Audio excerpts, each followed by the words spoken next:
You always wanted to my special get-together, so beware. You may never leave. Dial this number now. I've got some great details for you. And if you all want to find lucky copies selected randomly... 1-900, hear a story from Freddy that costs a lot of money. I called this number one time and ran up my parents' phone bill. It's expensive to talk to Freddy.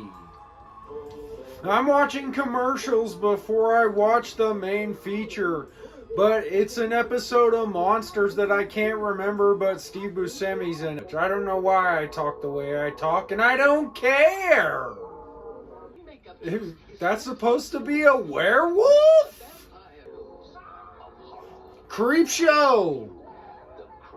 Everybody fondly remembers Creepshow. It's because Hal Holbrook and Stephen King are in it. He's got a bunch of green shit on him. Why don't you tell it to call you Billy? The only thing scary about those granola bars are the bowel movements that you have less than 3.5 seconds after you eat them. It's pretty much my least favorite thing at Halloween. The Charlie Brown Halloween special. I don't need to watch Charlie Brown because I go to sleep pretty easily on my own. Those sweet tasty cakes kill a lot of people. They're delicious though. Halloween 2, it's like one of the best Halloween movies, if not the best. You probably won't see Halloween 2 on here, but you might see the third one. People who come to Halloween parties dressed as things that aren't scary kind of make me angry. How are they gonna scare away boogeymen? Chickens aren't scary. Roy Rogers. It's he who walks behind the rose. Get out of my town, Outlander. What the fuck do you know about safety, Ronald McDonald? If an album comes out and it's called Sounds to Make You Shiver, I have to assume that it's by the artist named Garth Brooks. I remember Spooky Goop. It was awesome. It turned your face into like this grotesque oatmeal. Oh, I miss Spooky Goop. It's Tobe Hooper's other good movie.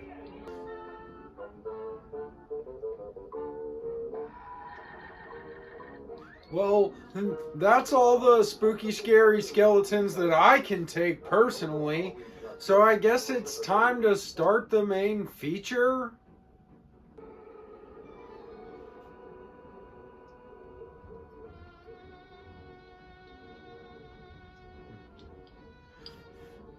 That creepy kooky ooky music that you're hearing is from the show Monsters. Where like the stories are different every time, but it's mainly just to showcase all these weird special effects, and they're great. The episodes are great, and they never should have stopped making it. The dad looks like a white piece of poo-poo, and the mom has one eye like a cyclops. There's all sorts of fucking critters in Farmer Vincent's Fritters. This episode's called Bed and Boar. Dick Smith did the special effects, and he's a guy. He's like kind of like Tom Savini, but like older, and he's great. He's super great.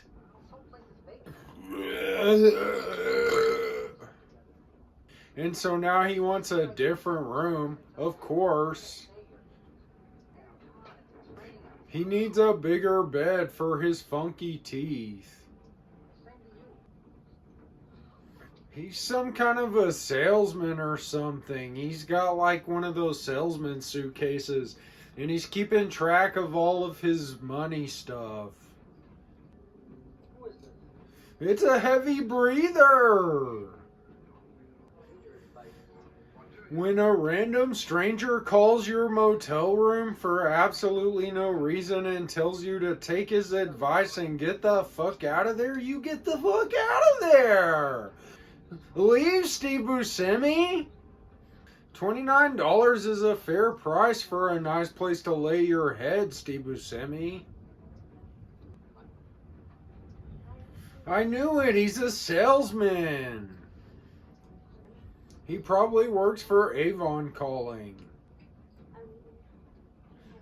I think her husband's literally a pig. Like, she called him a pig as, like, you know, to be mean, but I think he's literally a pig because maybe, like, something's up with her. Something's not right. And Steve Buscemi's a cheater. He took his wedding ring off. No, I'm sure like all the banging around in there and glass breaking was probably just you and your husband watching a TV show you like. Come on, lady! How stupid do you think America's favorite actor Steve Buscemi is? Yeah, he knows how to bowl. Everybody in movies and TV makes such poor decisions drinking freaking beers. You don't wheeze the juice and you don't wheeze the beer. Does anybody else ever sometimes wish that everything that Steve Buscemi was in was actually Pauly Shore? And that Steve Buscemi was in all the movies that Pauly Shore was in? Like, what if he was in Encino Man? Because he's kind of looks like a weasel, maybe. And so, like, what if he was the weasel? If I squint hard enough, this lady who's probably a witch kind of looks like Jennifer Tilly. But I have to squint pretty fucking hard. He's definitely a boar. It's called Bed and Boar. He's definitely, he's of the pig persuasion. He's of the mild persuasion of a pig. He has hoof for hands.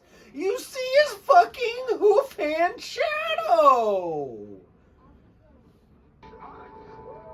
Here he is. He's literally a pig man. He had the tusks and everything.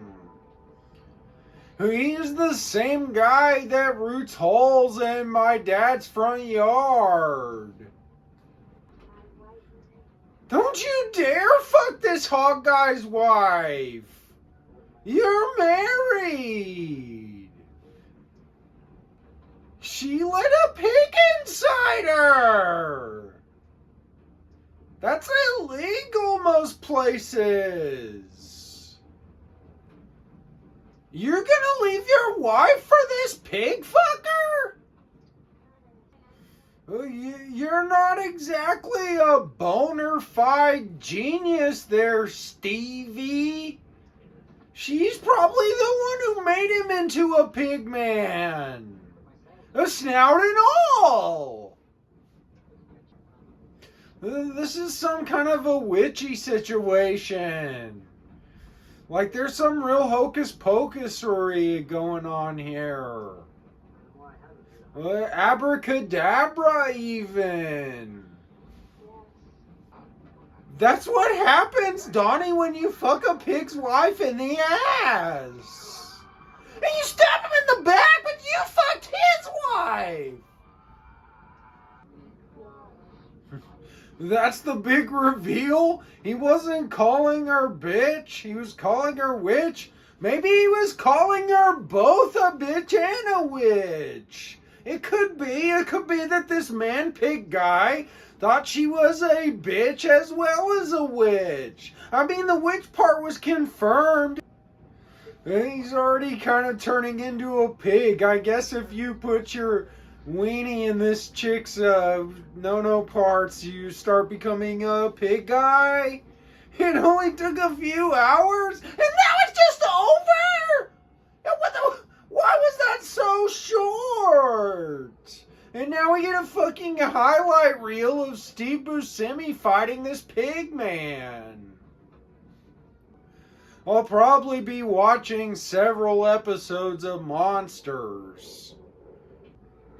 Well, this is the end of the shorter version of whatever I'm doing on the other show is.